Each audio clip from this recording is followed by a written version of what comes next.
10 tips to get the most out of your hi-fi. It's really just basic setup concerns. Number one being clean vinyl.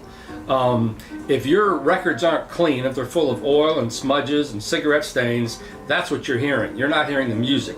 Your stylus is being forced to go through a bunch of dirt to correctly ride the groove walls. And you know, vinyl in the playback system when it comes to turntables is sort of an ancient electromechanical acoustic process.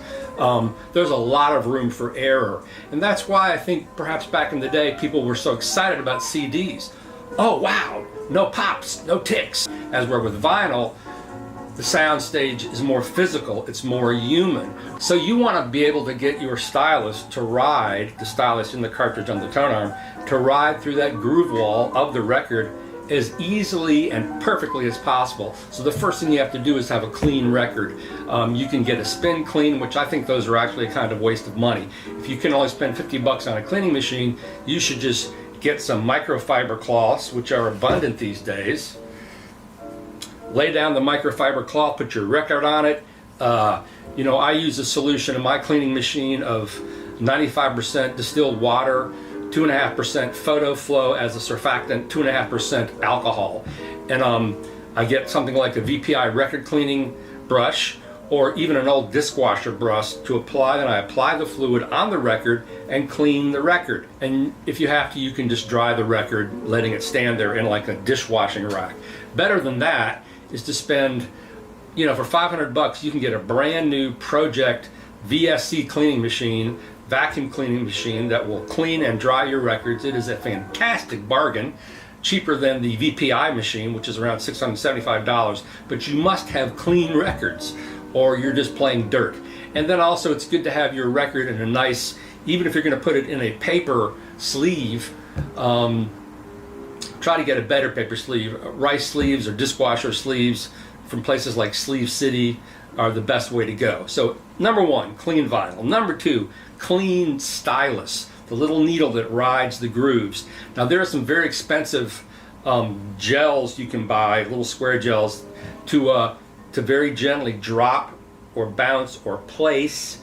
People get upset if you say you're bouncing the stylus off these gel products, but you very gently put them on and off and it will extract all of the goo from the stylus so you can correctly ride the groove walls. The cheapest way to do that is this stuff the drummers use called Moon Gel. It's about 10 bucks online from Artist Share, somewhere like Sam Ash. It's a little gel pad the drummers put on their drum heads to take out the ring. And those things work perfectly to just take the tone arm, drop the needle. You don't drop it, you kind of place it gently. You have to treat it like it's a baby's bottom, I guess. On, off a couple times, and it'll take all the dirt off your stylus, and you can hear it automatically. When it comes to having a cartridge and a stylus, if you're playing records every day, like 6 days a week, a couple hours a day, you need to be changing that cartridge at least every 6 months. You can buy a stylus timer. I bought one, they're about 50 bucks. You push it every time you play a record. I always forget to push it or I forget to turn it off. But every 6 months is a good time to change your stylus. Otherwise, your records, you know, if you have a properly aligned tone arm and a balanced turntable, which I was also going to talk about, records do not wear out. This is a myth. This is a lie. Records wear out if the table is not flush, not balanced, if the arm is set up incorrectly, which causes groove wear. You know, as I said, it's a very delicate device, electroacoustic mechanical device, the turntable. So it's got to be set up correctly. Another reason people like CD players, I can just throw it in there, but you know, CDs can get scratched as well. You know, you want to have a correctly aligned arm. Project makes another wonderful device called an Align It, based on the Fikert protractor, which is one of the best ways to set up your tone arm. There are different ways to set up your tone arm, different measurement guides that have been set up. I won't get into all that. But you choose one of these settings. Bare wall is one of the most common. So essentially, the tone arm is tracking the cartridge at the correct spot at the beginning of the grooves and at the end of the side, going through it, because there's a lot of tension, G-force happening. So you want to have a properly set up tone arm. You want to make sure, get a little builder's level, that your turntable is totally level, which can be a little hard to do sometimes. Some turntables have self-adjusting feet. You can put little blocks under your turntable. We're jumping ahead to tip number 4. The turntable has to be balanced so the tone arm is balanced correctly, so the cartridge is riding perfectly level, so you don't get groove wear, and your records will stay good forever. As long as that you have your tone arm and your cartridge set at the correct tracking force, and the tone arm is set up correctly as far as the weighting is concerned for that cartridge, your records will never wear out. You can hand them to your children, they'll be heirlooms. This is why records can go for thousands of dollars from people who have taken care of their records, because they don't wear out. Styluses wear out, turntables wear out, but records do not wear out if you properly care for the devices playing them. Roy Gandy, the founder and owner of Rega turntables, perhaps the most abundant turntable supplier in the world, wrote a great book called A Vibration Measuring Machine. I believe that's it, which is what essentially a turntable is. It is measuring the vibrations of the world, your house, the rack you have the turntable setting on, and the cartridge. That's why it's got to be perfectly set up. Beyond the world of turntables, we have clean vinyl, clean stylus, correctly aligned tone arm. Our table is balanced into speaker setup. You want to make sure that the negative and positive, the red and black from the amplifier, are the same red and black on the back of your speaker binding post. And you really have to move the speakers around a lot to get the best sound. In simplistic terms, closer to the wall, you're going to get more bass. Farther out from the wall, you get more present. Things will sound more alive. You want to make sure the speakers are equal distant from your listening device. You want to also make sure that the speaker cables from the amplifier to the speakers are the same distance. Everything has to be balanced. But you can toe in your speakers. You can fire them straight ahead.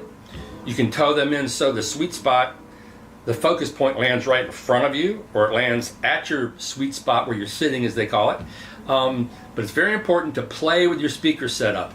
It's also important to have your speakers, if they're bookshelf speakers, on a pair of good stands. You can get a pair of Target stands, wooden stands, off of eBay for around, Amazon for around $80, I think. They'll last you forever. They have spikes. You get a blue tack or little rubber nubs to put on top of the speaker stand bases, or those little rubber nubs on the bottom of your speakers, because where the speaker touches the platform, the top plate of the speaker stand, you want a little bit of connection. And blue tack or little rubber feet are a good way to not only solidify the speaker on the speaker stand, but it kind of creates a system. It kind of creates a touch point, contact. But basic speaker setup, moving them back and forth, not just settling for the first place they go or the easiest place they go. Like, I have a friend, he has a baby, his wife runs this house. His system, he has a very nice system, is in his living room, but basically he's sitting here and they have a big open doorway here in front of him, and the system just sort of shoved off to that side. And one speaker is like 5 feet from him, the other speaker is like 10 feet from him. Well, he's never going to get a good sound that way. If you want to get the most out of your sound, you're really, not only you're playing your speakers, your system, you're also playing the room, because speaker placement at specific points in the room, and there are room nodes. Some people set speakers up, if you divide it into thirds, on the first third or the second third, that's one way to get speaker placement, but you are really hearing the room. Do you have a concrete floor? Do you have a wooden floor, a suspended wooden floor? Do you have 8-foot ceilings, 10-foot ceilings? Are you setting up your system on the long wall, if you have a long room, or on the short wall if you in your room? All these things will make a distance in the sound, and it sounds overwhelming, but these are all things you can do over time. But think about this, your speaker position to get the best sound out of them. That's why some guys want to have a dedicated room where they can really get to town and not have to deal so much with their family and the TV. The music becomes the focus, not the entertainment room. As I said, you play the room. These are all just things to think about. Some people with tin ceilings. I have a tin ceiling in my apartment. I have 10-foot ceilings. I've tried to treat those ceilings. I've done so many things. But I have found that where I place the speakers in relation to my listening position is more important than the height of the ceilings. Another really important thing that I've only really discovered recently is not only do you want to move your speakers back and forth, you want to move your listening position closer to the speakers or closer to the wall, because the closer your speaker is, rather your seat position is to the back wall, the more bass you're going to hear. You know, you become part of the wall. You become part of the system of the room, which is getting played as well. Don't get played by your stereo, man. You know what I'm saying? So now we're up to point number 8. A quick overview. Tip number 1, clean your vinyl. 2, clean your stylus. 3, a correctly aligned tone arm. 4, a correctly balanced turntable. 5, speaker setup. 6, the position of your seat, listening seat, in relation to your stereo. Number 7, just be aware that you are playing the room. Everything reacts. Just like everything you set your hi-fi on will interact with the sound to make it sound differently. If you set a turntable on a big sponge, chances are it's going to erase the leading edges of the images and soften the sound. If you put it on a piece of granite, it'll make the sound really fast, but it might make it a little too hard and forward sounding. Wood is good. My friend Jonathan Halpern of Shindo and Tone Imports always tells me wood is good. You can't go wrong putting your gear on wood. That gets up to point number 8, an isolation platform. People put different platforms under their gear to drain energy, couple it to the floor, decouple it to the floor. That's kind of crazy. I just think about the sound.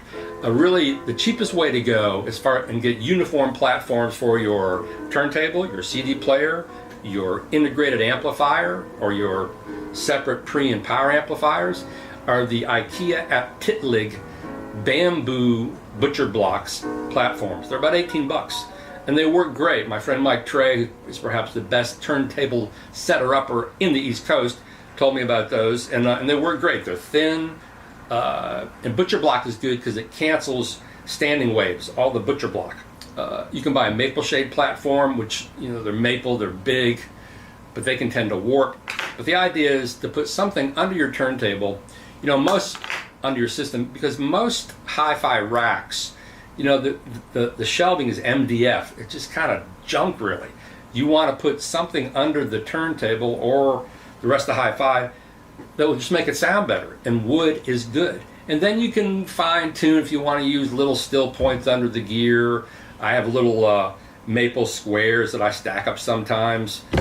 You can go down that rabbit hole a lot, but I think basic isolation platform is not a rabbit hole. Number 9, cables. Cables do make a difference. Don't let anyone lie to you and think that cables mean nothing, that they all sound the same. That is just ridiculous. Some people use cables for tone controls. You know, my CD player is too bright. I put like Cardis cables will soften it. Those are softer sounding cables. The idea is to get a good sounding rig to start with, and then a cable that is transparent to that rig. Triode Wire Labs makes good cables. They're not too expensive. I use Auditorium 23 speaker cables. It's something to experiment with, cabling. And finally, number 10, at the end of all this stuff, just enjoy your records. Because each one of these, 1 through 10, is a rabbit hole you can descend. But I would say the most important things are to make sure for the life term of your records, clean stylus, clean vinyl, balanced turntable, correctly aligned tone arm, and then just enjoy the music. There's a thing called Audiophile Nervosa where people are constantly upgrading, constantly. I have to get this, I have to get that, spending more and more money.